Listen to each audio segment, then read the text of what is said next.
예, 이거는 원래 제가 뭐 강의하려고 했던 게 아닌데, 저도 지금 저번에 한번 생각해보자고 했던 부분 생각하다가 한번 생각한 거 좀 보여드리려고 같이 생각해보자는 의미도 있고요. 이게 지금 칠판에 써놓고 시작을 하는 게 아니라 제가 이렇게 거기다가 여러분들 지금 한번 틀어보는 건데, 잘 보이시죠?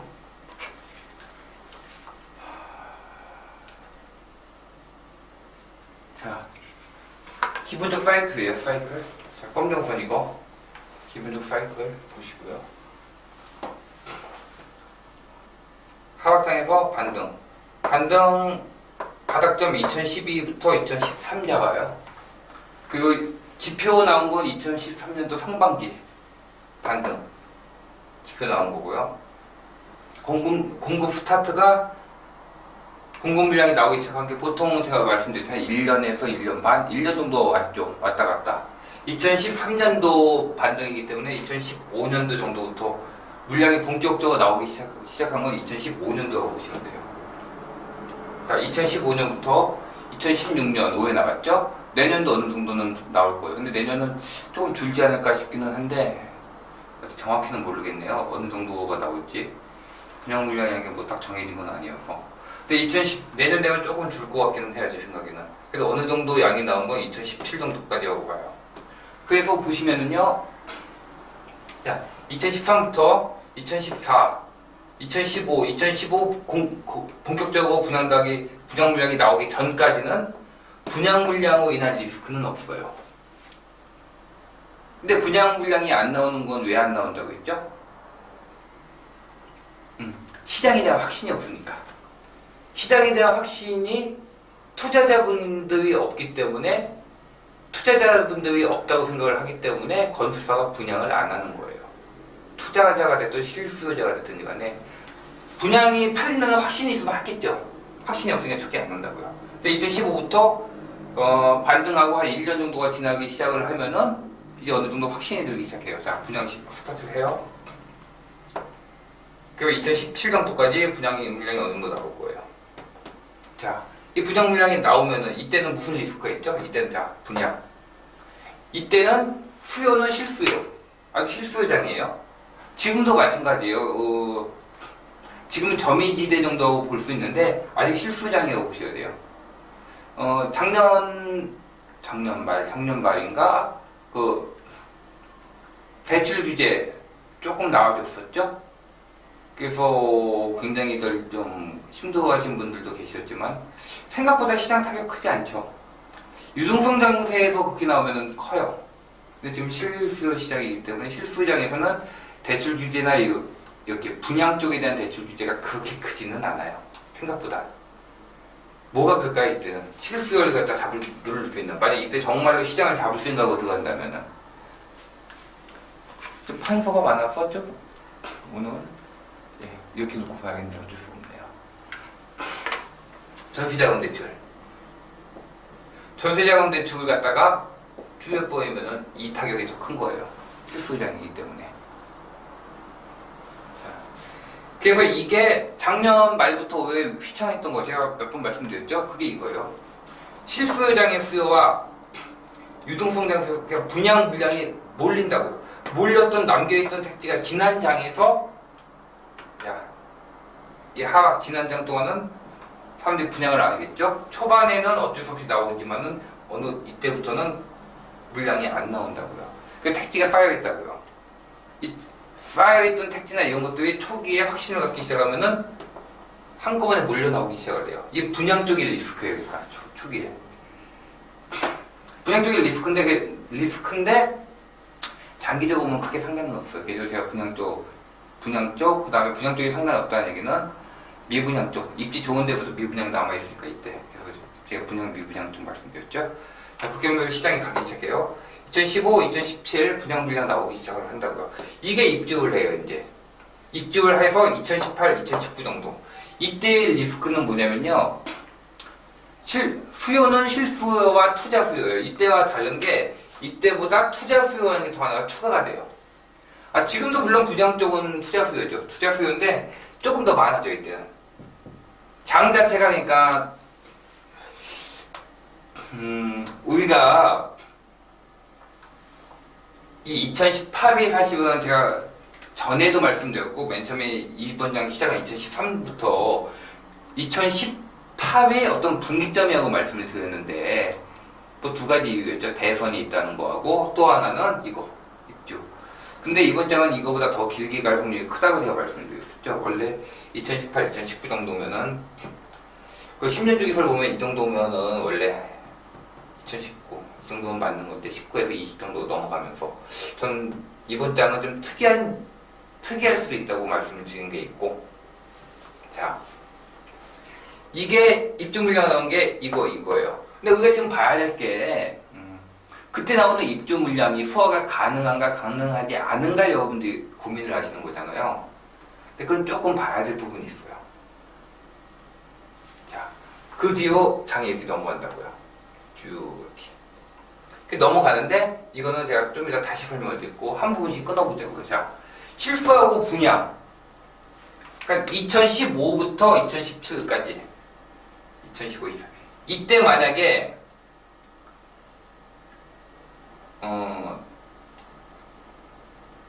부동산 시장이 투자 수요가 충분히 성숙되어 있지 않다면은, 즉 실수요 수준에 계속 머물러 있다면은, 분양은 많이 나오는데 수요는 실수요 수준에 머물러 있다면 어떻게 되느냐?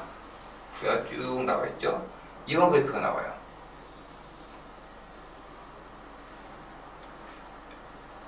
보이시죠? 예. 2016, 2017, 1년 정도 정체기가 나올 거예요. 그래서 이번 장 스타트 할 때, 원래 시작할 때 길게 봐야 1년이라고 말씀을 드린 게 무슨 얘기냐면, 이 1년 동안 무슨 일이 벌어지는 거냐면요. 이 1년 정도 얘기해요. 이 1년 동안 실수요가 충분히 성숙을 하든지 아니면 분양 물량을 줄이든지, 즉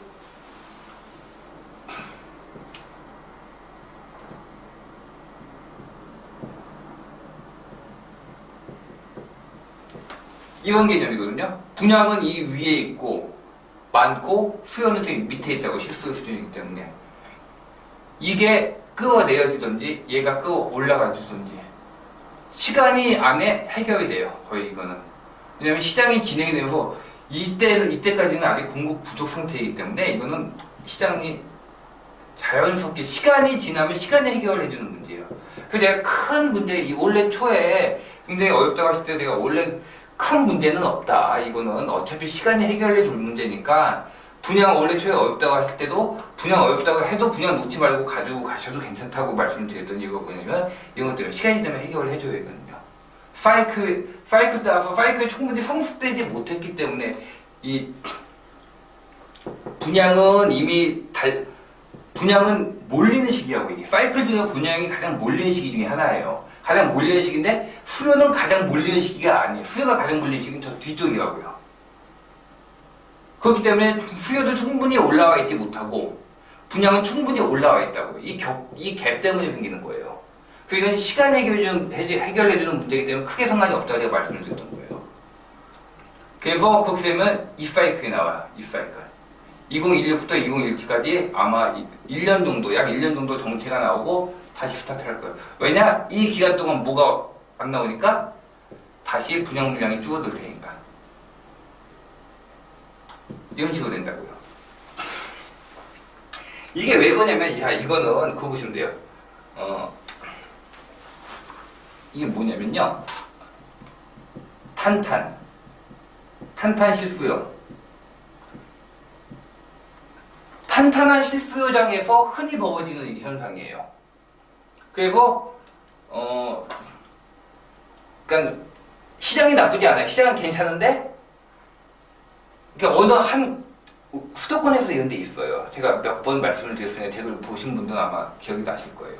수도권에서도 자 공급은 어떻게 되죠? 자, 아파트 단지가 이렇게 있다가 단지는 한 번에 지어져요. 즉 공급량은요 몰리는 성격이 있어요. 시간이 이렇게 쭉 흘러간다면 어느 한 구간에 몰린다고요. 공급은 이런 성격이 있어요. 수요 몰리나요, 한 구간에? 수요는 배분돼요. 수요는 배분되고 공급은 몰린다고요. 이 시장이 굉장히 좋은 분위기와 하더라도 공급이 몰릴 때는 힘들어져요, 이건. 그래서 수도권에 보다 미분양 물량 보시다가 미분양이 어느 곳이 팍 늘어날 때가 있어요. 여기 힘든가 보다 하고 생각하실 수도 있는데, 그건 좀 달라요. 미분양이 꾸준히 줄다가 어느 순간 탁 뛰어요. 그 다음에 다시 미분양이 꾸준히 줄다가 또 어느 순간 탁 뛰어요. 이런 모습을 보이는 시장이 있어요. 수도권에서도 보면 그동안. 이건 시장 자체가 실수요가 그렇게 나쁘지 않다는 뜻이에요. 꼭 나쁘다는 뜻은 아니에요. 단지 공급은 집중이 되고 수요는 분산이 되기 때문에 이런 현상이 벌어지는 거고요. 그러니까 이런 일이 벌어지기 때문에 제가 크게 상관은 없다고 말씀을 드렸던 거예요. 이게 이때 벌어질 수 있는 일이에요. 초반기에. 2015년부터 2017년 정도에 벌어질 수 있는 일이라고요. 자, 그걸 넘어가요. 그럼 이제 입주 물량이 나오기 시작을 해요. 2018, 2019, 2020 좀 전까지. 이 정도. 자, 분양 물량이 이제 입주 물량이 나오는 시기가 온다고요. 이때는 뭐냐면, 아까 말씀드렸듯이, 실수요와 투자수요. 우리가 근데 이걸 갖다가 현재의 수요를 기준으로 이 물량을 갖다가 해소할 수 있는 걸 보시는 분들이 많은데, 그렇게 보시는 거 아니에요, 이건요. 제가 늘 말씀드렸죠? 많이 실수하시는 부분이 뭐냐면은, 하반기의 관점을 가지고 반등길 보시는 분들. 그러니까 하반기의 관점을 가지고 이 바닥길 보시면 실수하시고, 바닥기의 관점으로 반등길 보시면 실수하세요. 마찬가지로 이 실수 반등기의 관점을 가지고 이 후반부의 유동성 장세라고 할까? 전 수요가 늘어나 있는, 가수요가 늘어나 있는 시장을 보시면 또 실수하실 수가 있어요. 그 실수도 할 수 있다 하더라도 일단 그거는 맞아요. 뭐가 맞냐? 이 전까지가 분양과 실수요의 싸움이었다면 이때는 입주와 실수요 플러스 투자 수요의 싸움이에요. 누가 이기느냐가 문제가 되는 거죠. 누가 이길지의 가능성은 열려 있어요. 이건 닫혀 있는 건 아니에요.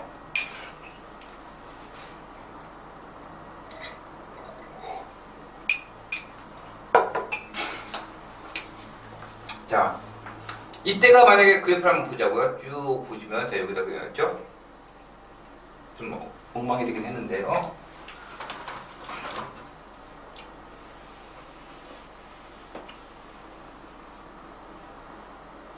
자, 이 그래프예요. 2018부터 2019, 2020 전까지가 입주가 몰린다고 보셔야 된다고요. 그럼 2018부터 2020 때까지가 침체가 가능은 해요. 침체가 불가능한 게 아니에요. 입주 물량으로 인해서 침체가 가능하다고요. 그러니까 보통 이 입주 물량에서 침체가 났을 때 다시 떨어지는 경우가 있고 올라가는 두 가지 방향성이 있어요. 침체가 나올 것이냐, 침체가 나올 것이냐, 나오나? 이게 첫 번째 문제죠. 두 번째 문제는요. 나온다면 이어서 방향성이 위냐 아래냐, 이게 두 번째 문제고요. 침체가 나오나 안 나오나부터 일단 보자고요. 여기서 침체가 나오냐 안 나오냐는 굉장히 중요한 부분이긴 한데요. 이 중요한 부분, 이 2018부터 2020 정도까지 2년까지 침체가 나올 거라고 생각되는 않아요. 1년 얼마 정도의 침체가 나올 수는 있어요. 이때는요. 가장 위험한 시기인 거는 맞아요. 분명히. 그래서 많은 분들이 이때를 찝는 게 전혀 의미가 없는 마음은 아니라고 제가 말씀드렸었죠. 가장 위험한 시기는 맞아요. 그래서 우리는 항상 투자는요, 확신을 하시는 게 아니라 플랜 A, 플랜 B가 있으셔야 돼요. 침체가 나오냐 나오지 않느냐를 선택하셔야 되지만, 나왔을 때 나오지 않았을 때 어느 것이 더 나은지도 어떻게 대처할 것인지도 생각을 해두셔야 된다고요. 자, 이때 침체가 나오냐 안 나오냐는 뭐에 달려있냐 보세요. 여기 써져있죠?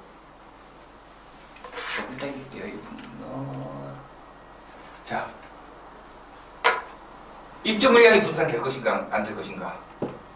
제가 이 부분 계속 말씀드렸었죠. 입주 물량 분산. 분양 물량 분산, 입주 물량 분산. 분양 물량을 분산을 시키면 입주 물량도 분산이 돼요. 그래서 사실은 정부가 계속 분양 물량을 갖다가 조정을 하고 분양 쪽을 갖다가 누르는 게 꼭 나쁘게만 보실 부분은 아니에요. 어떻게 보면 이번 장의 가장 큰 리스크 중에 하나가 분산이 돼요. 제가 보기에는 이게 분산만 된다면 이번 장의 리스크가 별로 없어요. 굉장히 중요하다고 봐요, 이거. 그리고 정부 정책도 계속 분산 쪽을 갖다 분산을 시키고 있다고요. 입주 물량이 분산이 되느냐 안 되느냐. 두 번째 변수가 뭐냐면 이 부분이 조금 애매한 부분이 있어요. 개발 사업 진행이에요, 이게. 제가 처음에 생각했던 거하고 제가 이때 2013년도 때 이번 장 사이클 이거 그때 처음에 사실 뭐 이렇게 보여드리지는 않았지만 제가 뭐 동영상 강의 한 거 아니니까 보여드리지 않지만 이거 사이클 대강 말씀드렸거든요. 말씀드리면서 제가 생각했던 거하고 지금 조금 변수가 있다고 하는 부분이 뭐냐면 이거예요. 이 부분이 제일 커요. 개발 사업 진행. 개발 사업 진행은 뭐냐? 멸실과 연관이 된다고요. 개발 사업 진행은요, 멸실을 시켜요. 이게 변수예요, 멸실. 근데 이 멸실의 변수가 뭐냐면은 개발 사업 진행이 얼마나, 물론 지금까지도 있지만 앞으로도 얼마나 순탄하게 될 것인가 보는데 여기서의 큰 변수 중에 하나가 이거예요. 지금 서울. 부동산 시장이라는 거는 이렇게 연결고리예요. 연결고리. 이 연결고리를 타고 들어가는 거예요.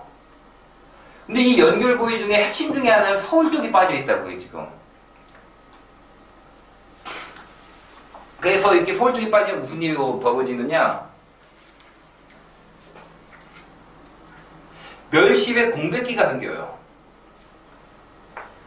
그러니까 서울부터 뭐 그 다음 지역, 그 다음 지역으로 이게 넘어와줘야 되는데 그래서 개발장이 쭉 연결이 되는구나 했는데 이게 빠져보니까 개발장이 초반에 비어버린다고 이 기간이.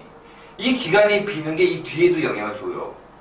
심리적으로도 영향을 주고 이 부분이 좀 일단은 좀 체크할 부분이기는 해요. 멸실 공백기가 생긴다고. 멸실 공백기가 생기는 게 만약에 이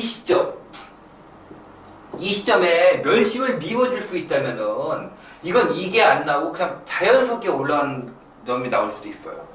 여기 멸실이 얼마나 나와주냐가 꽤 큰 포인트 중에 하나예요.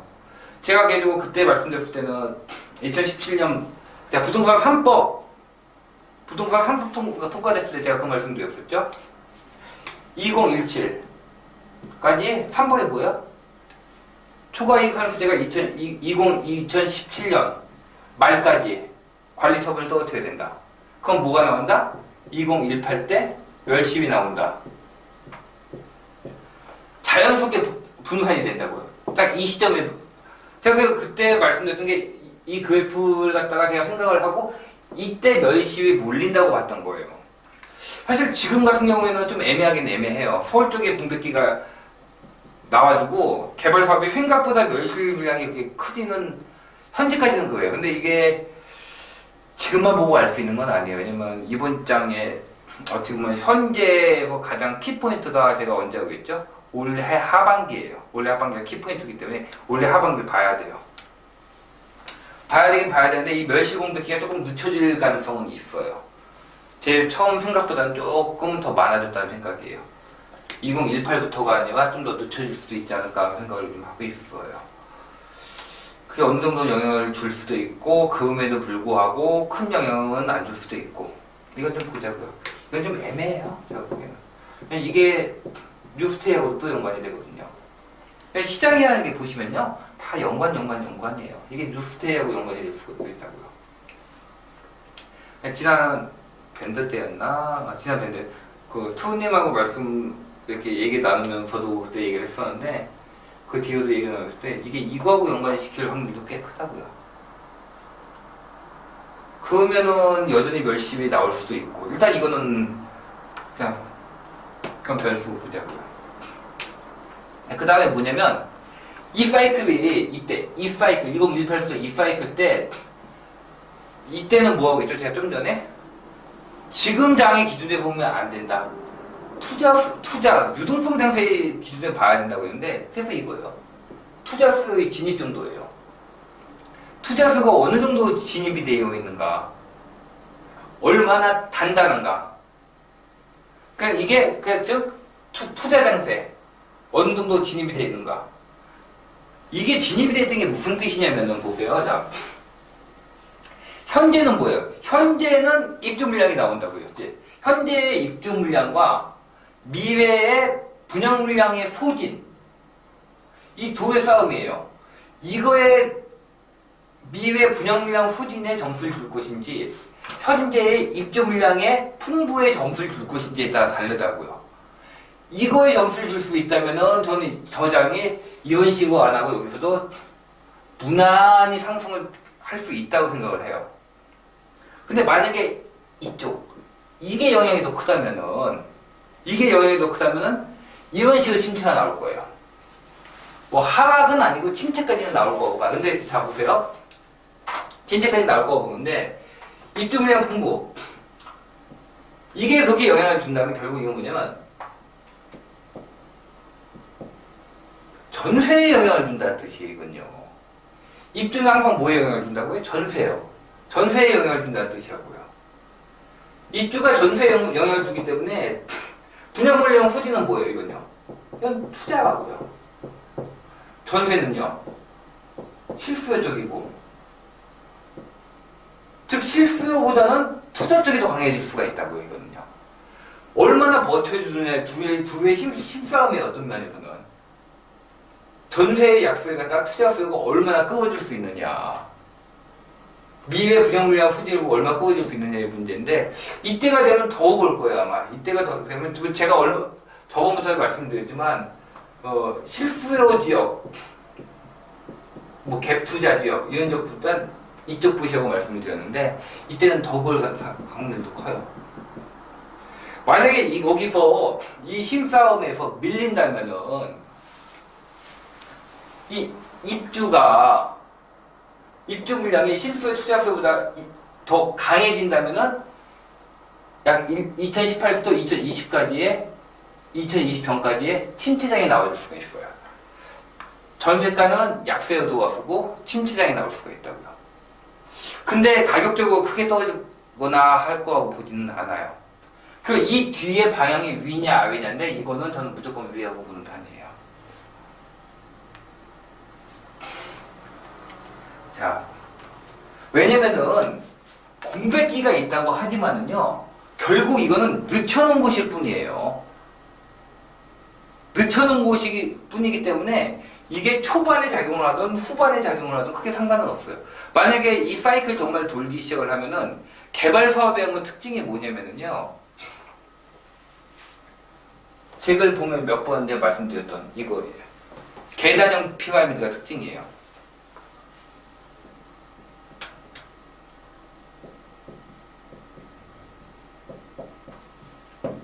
계단 피라미드가 무슨 뜻이냐면요, 우리나라 부동산 가격 자체가 피라미드식으로 되어 있다고요.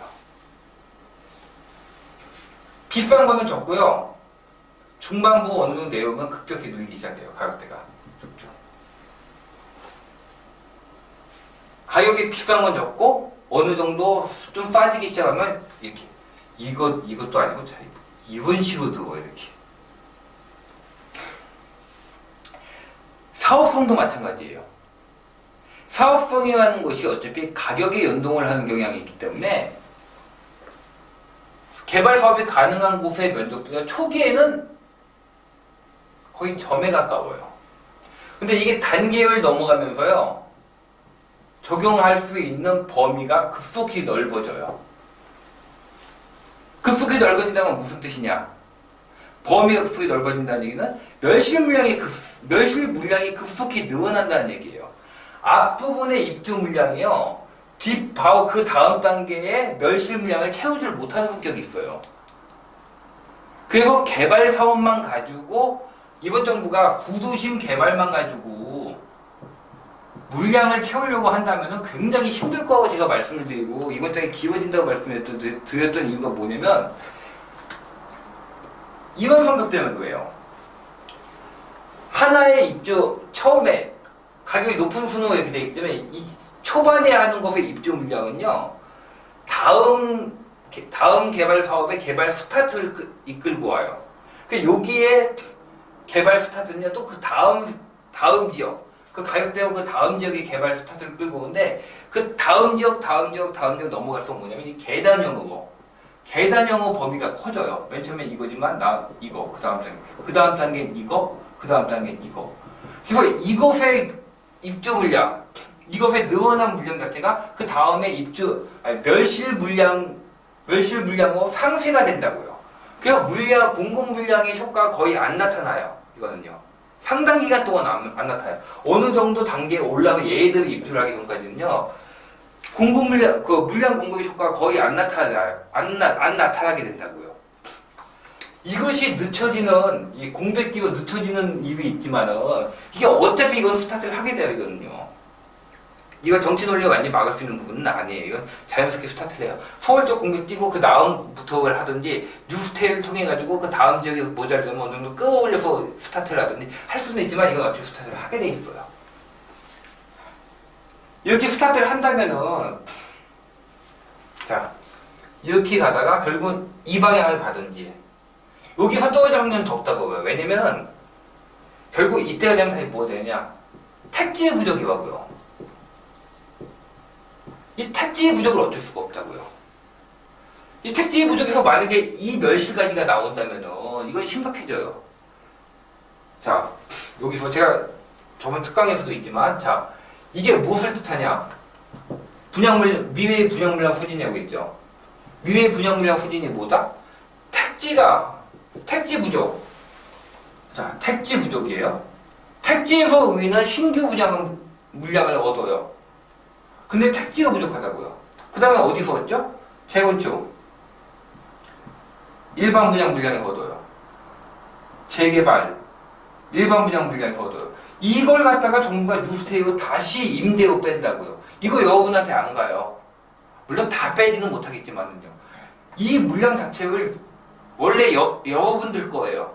이거 여러분들 안 준대요. 뉴스테이로 빼서 기업 주겠대요. 그냥 공공택지 이거나 분양받아야죠. 공공택지 택지법 폐지됐잖아요. 시간 지날수록 이거 적어질 수밖에 없어요. 이 두 개가 없다고요. 그 여러분들이 신규 주택을 얻을 수 있는 방법은 뭐가 있다? 딱 하나 남는 거? 조합원법밖에 안 남아요. 결국 이번 분양 물량 소진에 대한 이것이 결국 이게 투자수를 끌어오게 될 거예요, 결국은요. 이것이 클지가 결국은 문제인데, 이거는 시간이 지날수록요, 결국은 방향은 정해져 있어요. 이 사이클을 막을 수는 없다고요. 그래서 이건, 원래는, 이렇게 되면 이 다음에 물량이 더 나와줘야 돼요. 택지에서. 근데 그게 없다고요, 이번 장. 이번 장이 특이점이에요. 그러니까 이번 장의 특이점이 어디서 나온다고요? 이 사이클로 보던 침체로 들어가든지 아니면 꾸준한 상승하든지 이번 장에서 특이점이 나온 건 2020년의 확률이 높다고요. 2020년 전후에서 나올 확률이 높아요. 이거는 뭐 아직도 몇 년이 남은 거기 때문에 말씀드리기 뭐하지만은 제가 예전에 말씀드렸죠. 오히려 2020년 전후, 2019, 2020 이 정도 사이에서 이번 장 특이점 나올 확률이 더 커요. 굉장히 가격 하락의 위험이 있다고 사람들이 얘기를 하는데 의외로 가격 상승의 특이점이 발생할 가능성이 높은 연도예요, 이거는요. 이번 장의 특이점은 이거하고 봐요, 그러니까. 미래 물량의 부족을 사람들이 시장 참가자들이 얼마나 빨리, 얼마나 절실하게 실감을 하느냐의 문제예요. 만약 절실하게 실감을 한다면 이 입주 물량이 풍부해도 불구하고 가격이 하락 안 나올 가능성도 높아요. 이거는 정부가 컨트롤이 가능한 부분이에요. 이겁니다. 의외로 이런 부분은 정부 컨트롤이 충분히 가능해요. 그러니까 이번 장의 특점은 이때다. 그래서 이 방향이 됐던 이 방향이 없다고 보기 때문에 침체 나오나 안 나오나, 나오나 안 나오나의 경우는 확실하진 않아요. 제가 좀 전에 말씀드렸듯이 확실하진 않아요. 누가 이길지. 근데 침체가 나온다고 치더라도 나온다면 이 방향이냐 이 방향이냐, 나온다 쳐도 이 방향이라는 거예요. 안 나올 가능성도 높은데 만약 나온다 하더라도 이 방향, 상승 방향이라고. 그 다음에는 이때도 뭐가 부족할까요? 뭐가 뜰까요? 신축. 공급을 조이기 때문에 신축. 게다가 택지까지 떨어져 있는 상태에서 신축. 신도시. 제가 이번 장을 보면서 거의 아마 아주 높은 확률로 2020까지는 상관이 없을 것이다 하고 말씀을 드렸더니까 이런 것 때문에 그래요. 이게 개발 사업이 입주를 시작하고 그 다음에 뉴스테이가 입주를 시작하는 2026 이때까지는 거의 끝이라고 보고, 이때까지 갈 거라고 생각을 하지는 않고, 또 너무 먼 일이니까 일단은 우리가 이번 장에 꼭지하고 한다면 이 중간 어디쯤에 있지 않을까 싶어요. 2022년부터 2026년 정도 어딘가에 꼭지가 있지 않을까 하는 거죠. 근데 그 날이 또 많이 남고, 이 사이에 뭐가 있냐면 2018년도 제가 아까 분기점에 말한 것 중에 하나 또 있었죠. 정치 대선이 있다고요. 보기 결정해도 늦지 않아요. 그러니까 사실 우리가 볼 내용들은 소소하게 들어가면 굉장히 많아요. 이거는 이제 큰 그림만 이렇게 제가 이거 하다 말고 한번 보여드리고 싶어가지고 저희 이웃분들 한번 이렇게 그려본 거고요. 사소한 부분들이 많아요. 그저께 트롯님하고 얘기하다가 리모델링 분산도 그거 놓인 거 아니냐고 말씀을 하셨는데, 이렇게 보다 보면은 그 말씀도, 왜냐면 자, 리모델링 지금부터 2, 3년 정도 늦춘다고 했죠? 그러면 멸시비 딱 언제 나와요? 1, 7, 8. 이 기간이요. 멸시비가 다 이 기간을 끌고 갈 수 있다는 얘기예요. 게다가 리모델링은 지어진 게 빠르기 때문에 지금 빨리 지어버리면 입주가 겹쳐버릴 수가 있다고요. 그래서 그걸 갖다 늦추려는 거 아니냐라고 하시던데, 글쎄요, 그거는 물론 그럴 가능성도 있긴 있는데, 뭐 이 루트 안에서 보면 그럴 가능성도 있긴 있는데, 딱 그걸 생각하고 한 건지는 아직까지는 저는 정확히 모르겠어요. 그쪽은 제 전공 분야는 아니어서 그런지.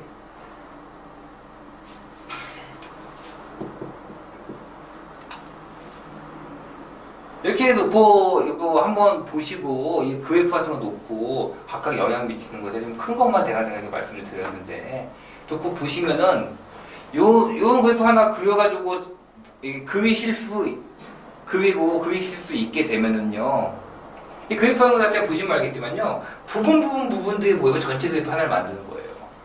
그래서 제가 맨날 흐름을 봐봐, 전체를 봐봐 하니까 전체만 보는 건가? 라고 하는데, 전체를 보려면 부분을 봐야 전체가 나오죠. 여기 한번 보시면 제가 이런 식으로 한다, 이거 보여드리고 싶어서 한번 해본 거고요. 이건 뭐 정규 강좌나 그런 거 할 건 아니에요. 가지고 그냥 블로그에다 올려서 보여드릴까 생각을 하고 있고요. 예. 여기서 마치겠습니다.